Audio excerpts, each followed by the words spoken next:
All right, everybody, welcome back to the Sooner Surge. And tonight we're just going to chat a little bit about some recruiting topics, specifically running backs for the 24 class, as well as hit a few portals, talk with some guys that have hit the portal this week as the portal is officially open for business, as they would say. First off, Jackson, just looking at the 24 class, obviously you got the commit now from Hawkins at quarterback. So running back wise, we haven't really talked about it much on any of our videos yet. So just wanted to kind of talk about this. As we know, one guy that OU was in on, James Peoples, has committed to Ohio State now. Correct. So just kind of tell us, Jackson, kind of overall view of the running back room for 24 class and maybe the guys that they're after, you think, and then also maybe how many you think they're going to sign. Well, I'll start off by saying what a run Ohio State's had recently over the last couple of weeks. Them and Michigan both, they've been battling out. You talk about Michigan getting Jaden Davis. Ohio State got Aaron Noland, their quarterbacks. And you talk about, Ohio State stole Peyton Pierce from Brent Venables. This was all James Laurinaitis that stole him from OU, just him. I'm not really sure how the relationship began. I know he was previously at Notre Dame. But that's another topic later in the pod if we want to discuss. If we have time, we can discuss. But with the running back room, as you know, James Peoples, he was thought to be the leader in the clubhouse for OU for a while. I know that him and Caden Durham, from what things I heard, were the two priority targets for DeMarco Murray. And we really haven't been outside of Kamar Wheaton. I wouldn't say we really haven't seen DeMarco Murray lose a target he wanted. I think that's pretty fair to say. And this is really kind of another guy, but also Ohio State, they're really big on pushing guys to commit early because with OU, they have this policy where after you commit, you can't take any visits to anywhere else. You can take visits. Yeah. Venables doesn't really want you to, but it's not like a policy where they can't do it. They can. Well, but if you do, it's kind of like, well, are you committed? It's kind of the way Venables sees it. Is that what you're saying? Well, if I don't know, you saw with Ashton Kozar after he went up to Oregon.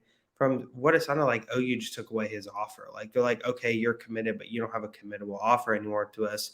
Now, from things I've heard, if you commit, if you go somewhere else, they're just going to recruit guys over you. Point blank. Period. If you're not the same guy with defensive lineman last year that went to Texas. You know who I'm talking about? No, defensive end. To Celia Kana? No, the defensive end, the Texas guy. His dad played at Texas. He thought he was going to come to Colton Vasek. Colton Vasek, same thing. Remember, he committed, did he not? Yeah, well, that was kind of a thing. I compare that a lot to the Peyton Pierce recruitment. There's too much factors in the end where I think Colton Vasek's dad played at Texas.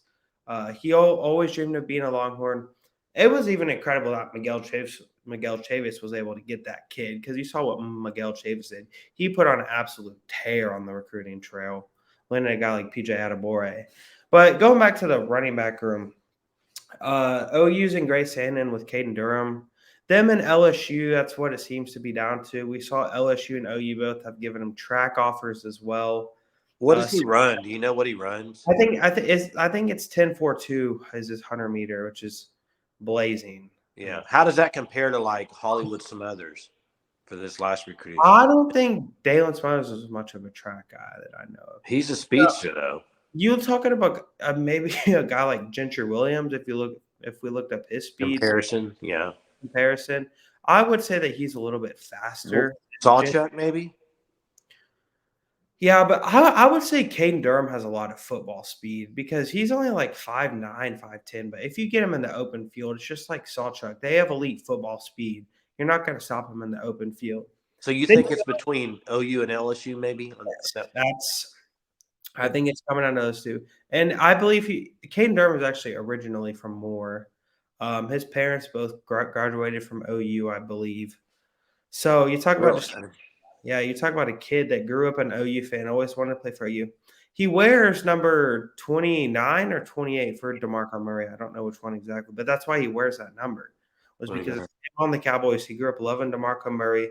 A lot of these kids are being recruited. They grew up on DeMarco Murray in the NFL whenever he was so great from the state of Texas. And then you look at another guy like Xavier Robinson, who OU's recruiting as a running back, but he'll be labeled H-back, whatever you want to call him whenever he gets to OU. I compare him a little bit maybe to Jeremiah Hall with kind of things he'll do, but I think he's more athletic than Jeremiah Hall was. He's a So, local kid too, correct? yeah, yep. He's out of Del City, I believe, if that's correct. So he's just another, once again, versatile guy. And you have a guy like Tavani Mizell, who actually, after he took the visit to OU, he decommitted from Georgia. And a lot of people thought, okay, it's OU's clear leader here. This recruitment may be shut down soon. But that's not true. He's taken a visit to North Carolina that I know of for sure. His recruitment's kind of gone quiet. It'll be interesting to see where things go with him. Does OU potentially pursue another guy in the 2024 class? You look at it, a guy like Jarrett Gibson, number one back in the country, does have an offer yet. I don't think that's something that will happen, but he said that the only offer he doesn't have that he wants is OU, and he said that OU would be one of his finalists as soon as he got the offer. But I would trust the evaluation of DeMarco Murray over guys at 24/7 Sports because DeMarco Murray played the position at an elite level, and we've seen it. He gets credit for developing Kennedy Brooks and Eric Gray. He's gotten them. Eric Gray is going to get drafted. Kennedy Brooks, I don't believe he got drafted, but he was on the Eagles roster for a while. So you talk about him being able to get two guys that weren't even his guys. Yeah. Really, I mean, Eric Gray was technically his guy out of the transfer portal. That was kind of because they needed bodies at a point. And we saw the explosion Eric Gray had. Javonte Barnes, he showed so much promise last year. Obviously, the Florida State game, Javonte Barnes and Gavin Sawchuk both absolutely just went off. I mean, You saw it. And you kind of just talk about what DeMarco Murray's been able to do there, man. Truly, he's an elite recruiter. I would call him one of the best recruiters on the whole entire staff. It'll be I don't know anything about 2025 yet. It still is kind of they're just not getting around starting to evaluate 2025 as they already know their targets for 2024. And I think 2025, actually, I think OU will land the first 5-star running back. Now, I don't know who the 5 stars are, but that's just something I believe is going to happen. I just think it's a matter of time before DeMarco Murray. Do you think that's because? Do you think that's because Levy's offense? You're going to see more run heavy, maybe. Do you think, or maybe? But also, we don't know how much longer Jeff Levy is going to be around. I mean, I know I've heard people say that with the Alabama rumors, but that to me, that's I don't know. He's only been there a year, and people are already saying he's going to go get a head coaching job. I think we just need to let him, see how he does for a few years. I wouldn't expect him to leave after this next year. I mean, unless they just dominate everybody and he gets a big time job. If you're Jeff Levy, to me, I mean, we've seen it happen year after year after year. People leave from a big time college program, and then they go to like a Power 5 school, but maybe like Texas Tech or something like that, and then it's just like I don't know. I don't know about that. I mean. Yeah, and the school we've heard linked to him is Missouri, obviously, with Eli Drinkwitz. I don't know if that's his last name. Oh, he's a great coach. I like him. Well, he's just – I'm not sure. He's a good coach, but I don't know if he's the right coach for Missouri, I would say. I really like him. But I do. I like him a lot. We've heard that Jeff Levy's been linked to Missouri, which I don't know. Where have you heard that? What? Where have you heard that? I've never heard that. I'm trying to think where that rumor started. I don't know off the top of my head. It's probably just a rumor. I don't know why. Yeah. What's that? I mean, it's because it's somewhere that's kind of close. I get it, but I don't think the Missouri guy was on the hot seat for a little bit, but then he finished off strong last year, I thought. But I don't know. And they're in the top 3 for Williams Nwaneri right now, who's the best. Well, he's from there though. He's from Kansas City. Yeah, he's the whole number 2 player in the whole class, I believe. But so let's transition to portal for a minute. The portal opened. Obviously, the major news everybody talked about was Bear Alexander entering the portal from Georgia. Okay, and I've heard people say, they're going to go after Bear Alexander, and this is just me speaking as in my own opinion. But from what I've done research on Bear Alexander is he's had kind of like issues in high school about He wanting transferred all wanting to 4 man years of high stuff. school. Transferred all 4 years of high Went school. to four different schools, and I don't know what happened to Georgia. I mean, I've seen some things on Twitter about maybe he got lowered on the depth chart and kind of got mad. I mean, I don't know, guys. I mean, I really don't. But and I've heard a lot of people say, "Oh, you need to go get him. Oh, you need to go get him." I mean, who knows? Oh, you may try to get him, but I just don't see that happening. So, what are some names that from guys in the portal that have entered that you do think, oh, you may be going after or has a chance to get? I know one you're probably for sure going to. Obviously comes to mind is Brendan Thompson. Yeah. Was originally a very high target for Lincoln Riley in the 2021 class, I believe, or is it 2022? I don't think it was 21. Yeah, he was a freshman last Yeah, year. it was He was 2022. a freshman last year at Texas. Actually, whenever he committed to Texas, OU had Taylor Shetron, Jordan Hudson, and Luther Burden, all three as their wide receivers, which none of them ended up at OU, which is wild to think. But Brendan Thompson, what was that? I think we talked about it on the group pod last time. We're in a 10-2-4 100-meter dash. Yeah, that's You fly. talk about when he steps foot on this team, he's going to be the fastest guy on the team, faster than Sawchuk and Gentry. And from some things I personally believe you can watch out for OU. I wouldn't be shocked if Texas Tech gets involved because he's from near the Lubbock area. You look at a school like Texas A&M potentially getting involved. Well, Emmett Jones being on OU staff doesn't hurt that whole situation. No. And I think Emmett Jones recruited him out of high school, so they already have a relationship.